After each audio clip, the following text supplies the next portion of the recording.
예루살렘에 입성한 뒤에 이 요한복음 12장 20절로 21절에 보면 명절에 예배하러 올라온 사람 중에 헬라인 몇이 있는데 그들이 예수님 뵙기를 청하고 있습니다. 이때 예수님께서 23절에서 이렇게 말씀하십니다. 예수께서 대답하여 이르시되 인자가 영광을 얻을 때가 왔도다, 이렇게 말씀하고 있습니다. 인자가 영광을 얻을 때가 왔다. 예수님이 영광을 얻을 때가 왔다라는 것입니다. 이 요한복음에는 이 때라고 하는 말이 아주 중요한 주제로 등장하고 있습니다. 가나 혼인잔치에서 2장 4절에 보면 예수께서 가라사대 여자여 나와 무슨 상관이 있나이까 내 때가 아직 이르지 못하였나이다 라고 말씀하고 있습니다. 또 7장 6절에 보면 예수께서 가라사대 내 때는 아직 이르지 아니하였거니와 라고 말씀하고 있고, 또 7장 8절에 보면 너희는 명절에 올라가라 나는 내 때가 아직 차지 못하였으니 라고 말씀하고 있습니다. 그리고 7장 30절과 8장 20절에도 보면 사도 요한은 그렇게 기록하고 있습니다. 이는 그의 때가 아직 이르지 아니하였음이러라. 네, 이렇게 요한복음에는 사실 서두에서부터 쭉 예수님의 때, 그의 때가 계속 하나의 중요한 이슈로 등장하고 있는데, 그의 때, 내 때가 아직 이르지 아니하였다라고 예수님이 말씀하고 있죠. 또 성경은 그렇게 말씀하고 있습니다. 그런데 아직 이르지 아니하였다라고 하는 그 때가 이제 왔다라는 것입니다. 그런데 이 때가 어떤 때인지도 또 정확하게 예수님이 말씀해 주고 있죠. 인자가 영광을 얻을 때라는 것입니다.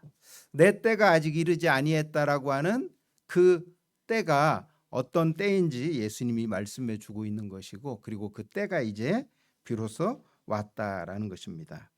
예수님의 이 말씀을 들은 제자들은 어떤 생각이 들었을까요? 예수님은 그의 공생애 가운데 많은 표적을 행하셨죠. 특별히 예수님의 하나님 되심을 드러내주는 7가지 표적이 이 요한복음에는 기록되어져 있습니다. 특별히 이제 오늘 본문 바로 앞장, 예수님이 예루살렘에 입성하기 전 그 11장에서는 죽은 나사로를 살리시는 엄청난 표적을 보여주시죠. 그 표적으로 말미암아 수많은 군중들이 예수님을 믿고 따르게 됩니다. 그리고 이 요한복음 12장 12절 이하에 보면 유월절을 맞아 예루살렘에 모여든 큰 무리가 예루살렘에 입성하시는 예수님을 향해 호산나 찬송하리로다 주의 이름으로 오시는 이 곧 이스라엘의 왕이여라고 환호하면서 예수님을 맞이하고 있습니다. 예루살렘에 모여든 그 많은 무리가 예수님을 향해 이스라엘의 왕이여라고 하며 환호하고 있는 것입니다. 그리고 오늘 본 이 12장 20절 이하에 보면 심지어 유대인이 아닌 이방인들까지도 이제 예수님을 만나고 싶어 하고 있는 것입니다.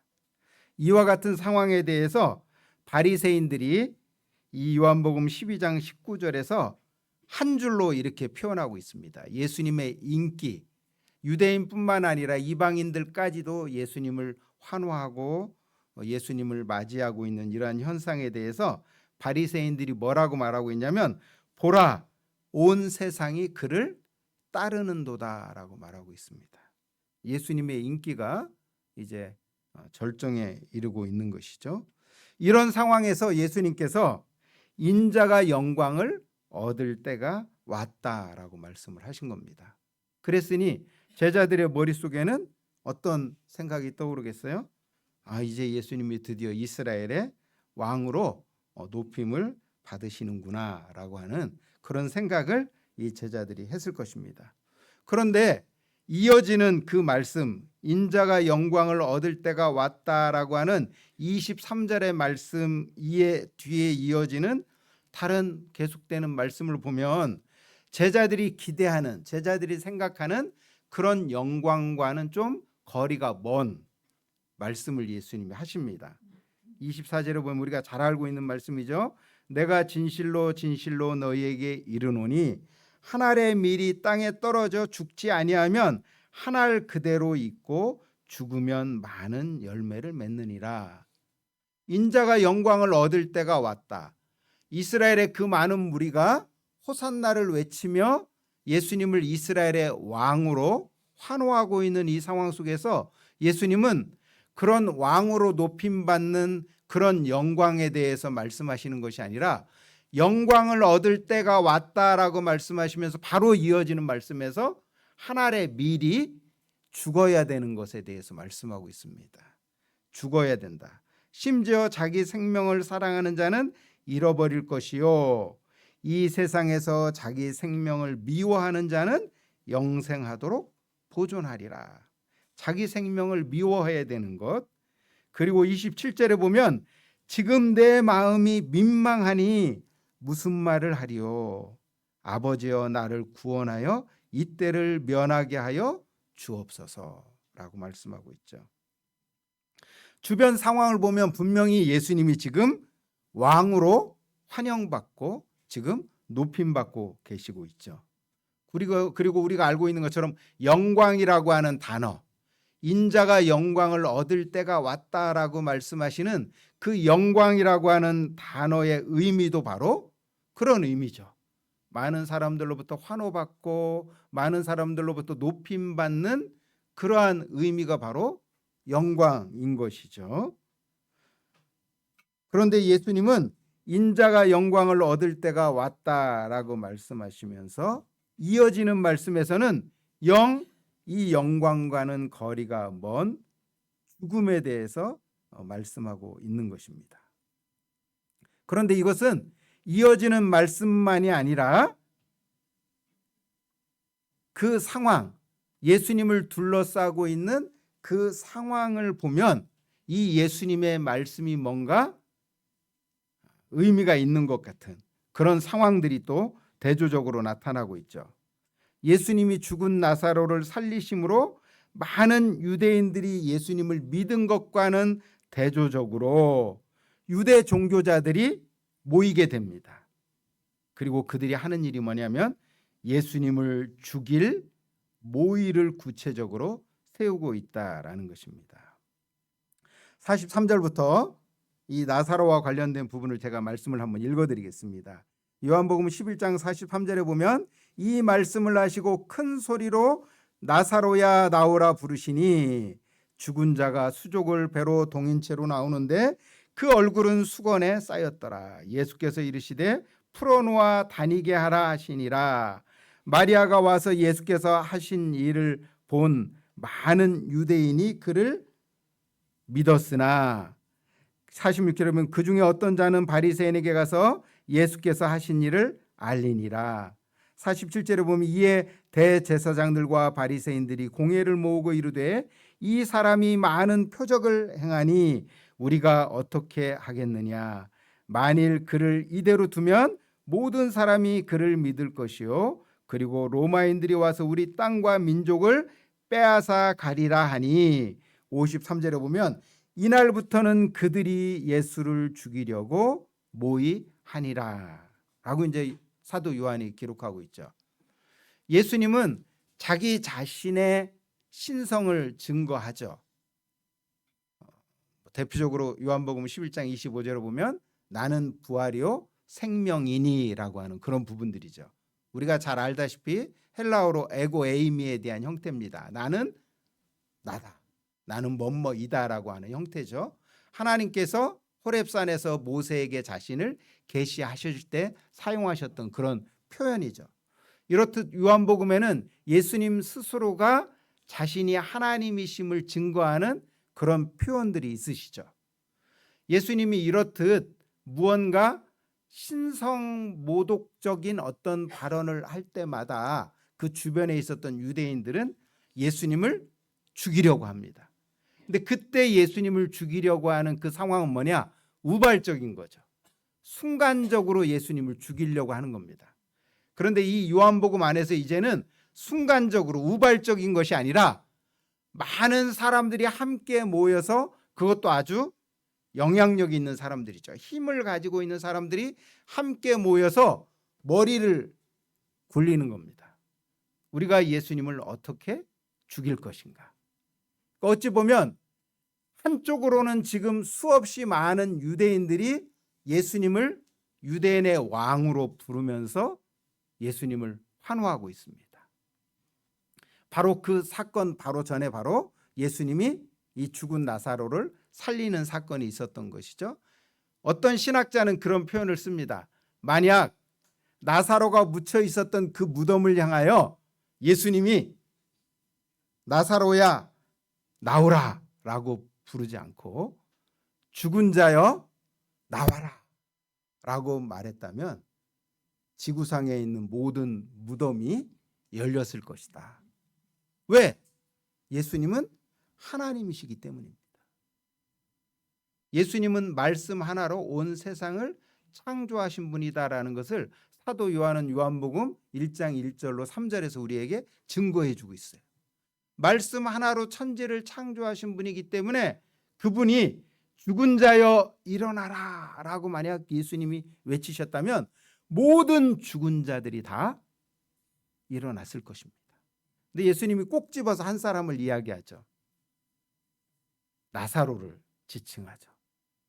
죽은 그 나사로, 이미 썩은 냄새가 나고 있는 그 나사로가 살아납니다. 이것을 보았으니 얼마나 많은 유대인들이 환호하겠어요. 그리고 예수님을 왕으로 높이고 있는 겁니다. 환호하고 있죠. 근데 놀랍게도 예수님이 지금 이렇게 왕으로 환호받고 높임받고 있는 이런 상황과는 대조적으로 또 다른 한쪽에서는 예수님을 어떻게 하면 죽일 것인가에 대한 모의가 구체적으로 지금 이루어지고 있다라는 것입니다. 이와 같이 예수님이 이제 인자가 영광을 얻을 때가 왔다라고 예수님이 말씀하셨을 때 그 영광이라는 의미는 제자들이 생각하고 있는 그 영광이라고 하는 그 의미와는 무언가 거리가 먼 그런 의미로서의 영광을 말씀하고 있다는 겁니다. 이어지는 그 말씀에서는 높임을 받는 영광이 아니라 뭐예요? 죽는 것에 대한 이야기를 하죠. 한 알의 밀알이 죽는 것, 자기 생명을 미워하는 것, 심지어는 이 때를 면하게 하여 달라라고까지 말씀하실 만큼 참담한 어떤 사건이 있을 것에 대한 어떤 말씀, 그리고 예수님이 죽은 나사로를 살리심으로 말미암아 온 유대인의 슈퍼스타로 등장하지만 또 다른 한 면에서는 이제 예수님을 죽일 구체적인 그 모의가 진행되고 있다라고 하는 이런 상황들을 보게 될 때 예수님이 인자가 영광을 얻을 때가 왔다라고 하는 이 말의 의미는 예수님이 이스라엘의 왕으로 높임받을 때가 왔다라는 말이 아니라 예수님이 십자가에서 죽으실 때가 가까이 왔다라는 말씀이라는 것입니다. 그리고 이로 말미암아 죽은 자까지도 말씀 하나로 살리시는 하나님의 아들 예수님께서 우리를 대신하여 십자가에서 돌아가 죽으시는 그 은혜로 인하여 우리가 예수님을 영광스럽게 하는, 그 예수님을 높이시는, 그래서 예수님이 영광을 얻으실 때가 되었다라는 것입니다. 이 부분에 대해서 바울 사도가 빌립보서 2장에서 우리에게 잘 정리해 주고 있습니다. 예수님이 받으시는 그 영광의 의미가 무엇인지, 그는 근본 하나님의 본체시나 하나님과 동등됨을 취할 것으로 여기지 아니하시고 오히려 자기를 비워 종의 형체를 가지사 사람들과 같이 되셨고 사람의 모양으로 나타나사 자기를 낮추시고 죽기까지 복종하셨으니 곧 십자가에 죽으심이라. 이러므로 하나님이 그를 지극히 높여 모든 이름 위에 뛰어난 이름을 주사 하늘에 있는 자들과 땅에 있는 자들과 땅 아래에 있는 자들로 모든 무릎을 예수의 이름에 꿇게 하시고 모든 입으로 예수 그리스도를 주라 시인하여 하나님 아버지께 영광을 돌리게 하셨느니라. 지금 저희가 우리 모두가 지금 예수 그리스도를 나의 주, 나의 하나님으로 고백하면서 우리가 그 예수님께 영원토록 영광을 돌려드리는 그 이유에 대해서 성경은 우리에게 잘 말씀해 주고 있는 것입니다. 그것은 예수님이 만왕의 왕이시고 그분이 하나님의 아들이실 뿐만 아니라 하나님 아버지와 똑같은 하나님이시기 때문에 우리가 예수님을 영광스럽게 하고 그 예수님을 높여드리는 것 당연한 것이죠. 그런데 우리가 그 예수님을 영광스럽게 하는 그 예수님께 영광을 올려드리는 더 큰 이유는 그분의 하나님 되신 뿐만 아니라 뭐예요? 그 하나님 되신 그 예수님이 우리를 위하여 죽기까지 십자가를 지셨다라는 것입니다. 이러한 전능하신 하나님의 헤아릴 수 없는 그 은혜와 사랑 때문에 우리가 하나님 앞에 영광을 올려드리고 있다라는 것입니다. 제가 오래전에 보았던 한 드라마가 있습니다. 뿌리 깊은 나무라고 하는 드라마였어요. 참 많은 잔잔한 감동을 주었던 그런 드라마인데 세종대왕이 나오는 그런 드라마입니다. 그 마지막 회에서 큰 멋진 나무가 있는 그 동산에서 이제 그 장영실이 그런 표현을 합니다. 그분에게는 백성이 하늘이었다. 이런 표현을 씁니다. 우리가 잘 알죠. 세종대왕이 왜 한글을 만들게 됐는지. 사실 지금 이제 이 IT, 이 AI 시대에 우리 한글의 어떤 우수성이 더 많이 빛을 발하고 있죠. 타자를 치는 데 있어서 한글이 가지고 있는 이 자음과 이 모음의 이 조화가 얼마나 빠르게 이 자판을 칠 수 있는지.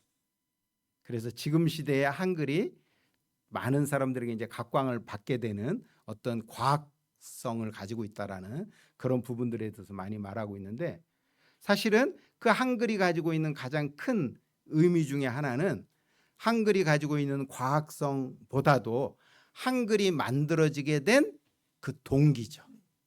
이 지구상에 존재하는 그 많은 문자들 중에 그 문자가 만들어지게 된 배경이죠. 그 배경과 이유가 분명한 글 중에 하나가 바로 한글이죠. 우리는 그것을 애민이라고 하죠. 애민. 백성을 사랑하는 왕의 마음. 그 가난하고 서럽게 살아가는 그 백성들이 글 하나조차 이해할 수 없어 인생을 퍽퍽하게 살아가는 그들의 그 모습을 보고 가장 높은 곳에 있었던 한 나라의 왕이 그 백성들의 애환이죠. 그 애환을 해결해 주기 위하여 수많은 날을 애를 쓰죠. 그의 눈이 시력을 잃어갈 정도로. 심지어는 그 많은 사대부들과 얼마나 많은 다툼을 갖습니까? 그 중국을 배반하고 한자 대신에 어떤 문자를 만들어서 사용한다고 하는 이것이 얼마나 위험한 일입니까?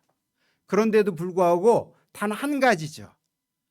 가장 높은 분이 가장 낮은 위치에 속해 있는 사람들의 그 아픔과 그들의 필요를 채워주기 위해서 만들어지게 된 그것이 바로 한글인 거죠.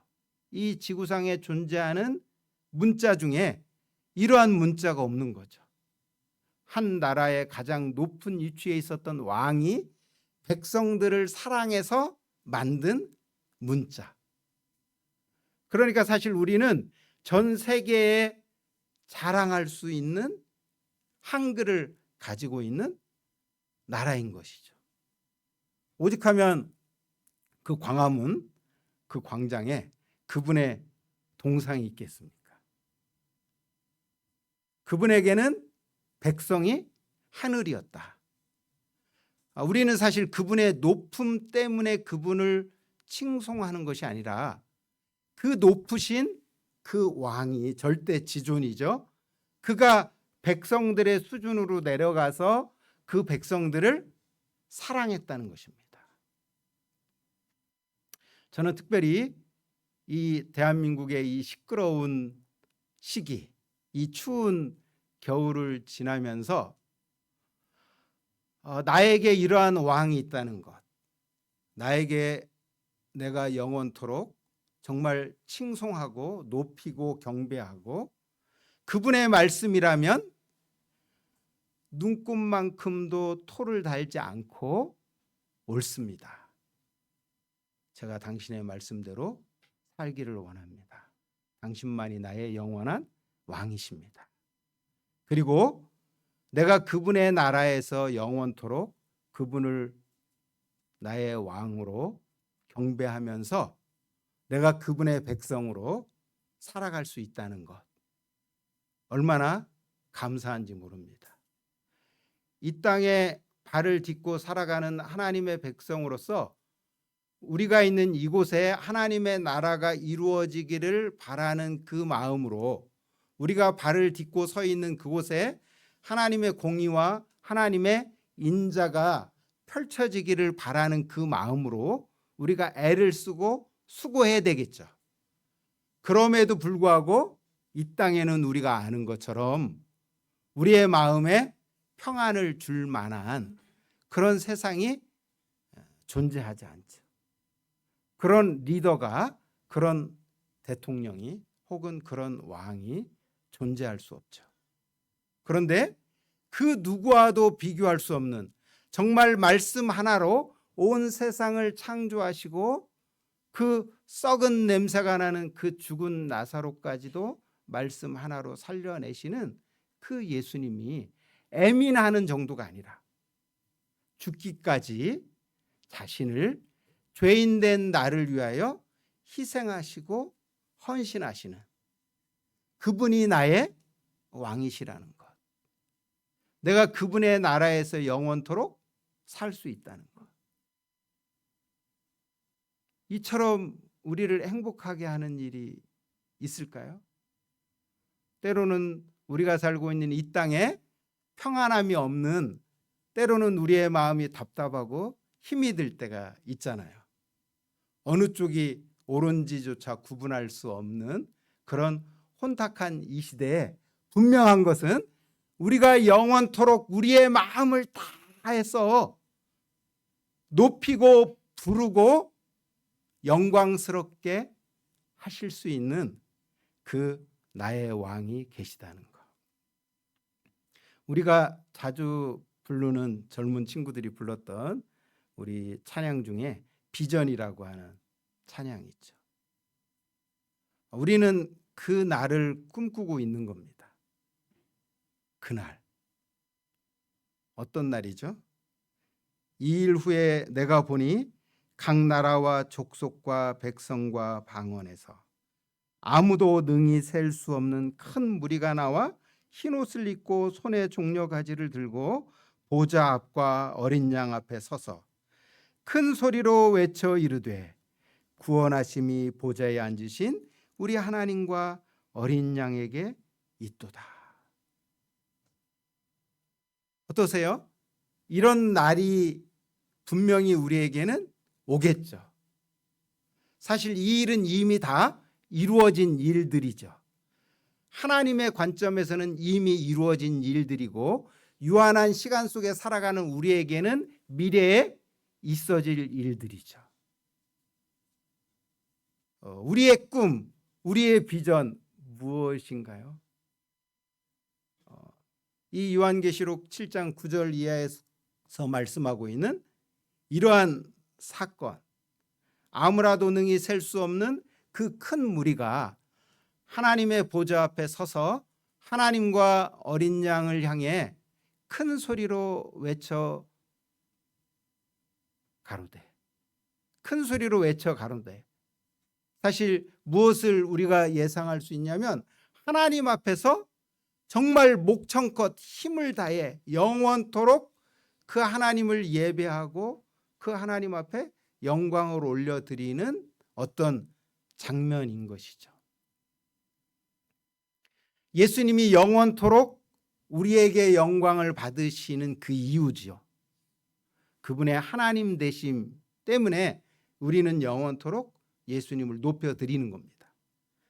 그런데 예수님의 이 하나님 되심을 뛰어넘어 또 뭐죠? 그 하나님 되신 예수 그리스도가 우리를 위하여 죽기까지 희생하셨다는 것입니다. 우리는 이 은혜로 말미암아 또한 어떻게 되는 거죠? 그분을 영원토록 예배하는 것입니다. 정말 목이 터져라 우리가 그분을 높이고 예배하고 찬양을 해도 다음이 없는, 어떤 분이 그런 표현을 하죠. 천국 꼭 좋은 곳일까?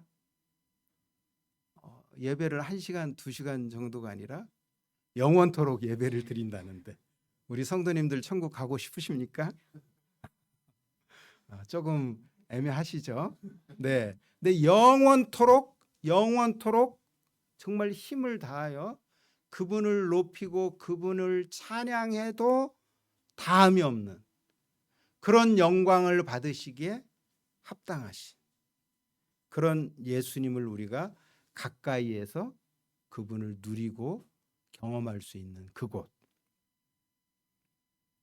이렇게 영광을 받으시는 예수님께서 그의 제자된, 우리가 예수님의 제자이죠, 우리에게 나를 따르라고 말씀하고 있습니다. 내가 진실로 진실로 너희에게 이르노니 한 알의 밀이 땅에 떨어져 죽지 아니하면 한 알 그대로 있고 죽으면 많은 열매를 맺느니라. 자기의 생명을 사랑하는 자는 잃어버릴 것이요 이 세상에서 자기의 생명을 미워하는 자는 영생하도록 보존하리라.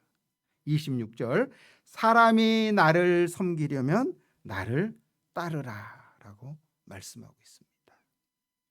이렇게 영광 받으시는 예수님께서 놀랍게도 우리에게 자기를 따르라고 말씀하고 있습니다. 예수 믿고 이 땅에서 잘 되고 예수 믿고 성공하는 그런 인생이 아니라, 지지난주에 제가 잘 알고 있는 한 여자분이 저에게 참 너무 속상하다, 안타깝다라고 말하면서 이런 얘기를 하는 거예요. 자기가 많은 목회자들과 또 많은 크리스찬 리더들을 만나고 그분들을 섬겨왔는데 정말 한국에 있는 많은 목사님들이 혹은 많은 크리스찬 리더들에게 천국을 원하세요? 천억을 원하세요? 이렇게 하면 천억을 원하실 분들이 의외로 많은 것 같다는 거예요. 왜 도대체 천국이 천억만 또 못한 것 같은 그런 모습이 한국의 목사님들에게, 자녀들에게 세습을 해주고 또 정말 천국이 있는 것처럼 사시지 않고 이 땅에 많은 금은 보화와 재물을 움켜쥐고 살아가는 많은 크리스찬 리더들과 목회자들을 보면서 너무 안타깝고 속이 상한다라는 겁니다. 그러면서 심지어 저한테 그런 표현을 쓰는 거예요. 정말 그분들이 예수님을 믿는 걸까요? 그분들이 정말 예수님을 믿는다면 왜 이 땅에 그렇게 금은보화와 재물을 그렇게 움켜쥐고 살려고 하는 것일까요?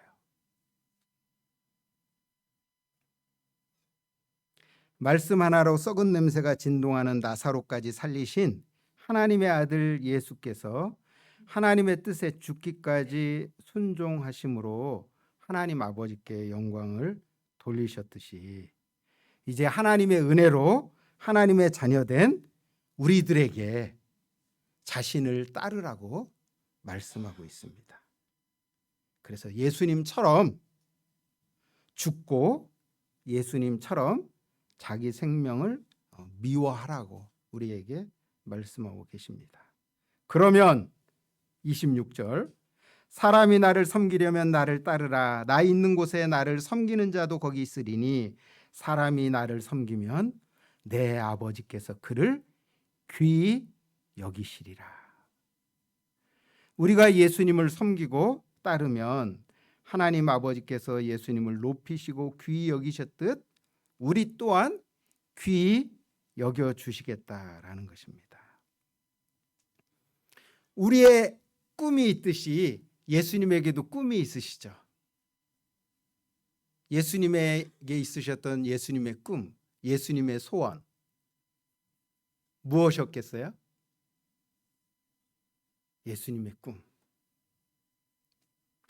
이 요한복음에 예수님의 꿈이 잘 나타나고 있습니다. 요한복음 12장 28절에 보면 예수님이 이렇게 말씀하고 있습니다. 아버지여, 아버지의 이름을 영광스럽게 하옵소서. 17장 4절에 보면 아버지께서 내게 하라고 주신 일을 내가 이루어 아버지를 이 세상에서 영화롭게 하였사오니, 이렇게 말씀하고 있습니다. 예수님의 꿈, 예수님의 가장 간절한 소원은 바로 하나님 아버지를 영화롭게 하는 것이었습니다. 그리고 결국 예수님은 그렇게 하나님을 영광스럽게 하셨죠. 예수님을 통해 하나님께서 영광을 받으셨죠. 근데 놀랍게도 지금 예수님이 우리에게 이렇게 말씀하시는 거예요. 나를 통해 나의 아버지가, 그 하늘 아버지가 영광을 받으셨는데 너를 통해서도 그 하나님이 영광을 받기 원하셔, 이렇게 말씀하고 있는 거예요.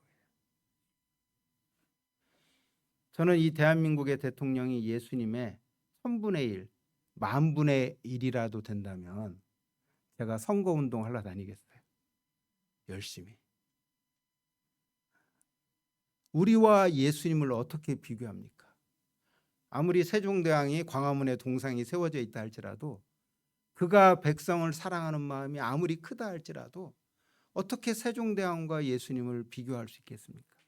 잽도 안 되죠. 정말 세 발의 피입니다. 그런데 놀랍게도 이 예수님을 통해 그 하나님 아버지께서 영광을 받으셨는데 이제 나밖에 모르는 나. 제가 며칠 전에 제 아내하고 부부싸움을 했어요.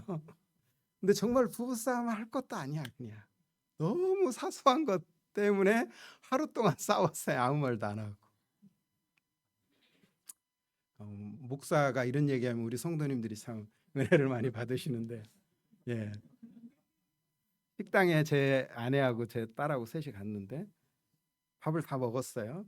그런데 이제 제 딸하고 제 아내가 너무 대화를 진지하게 하는 거예요.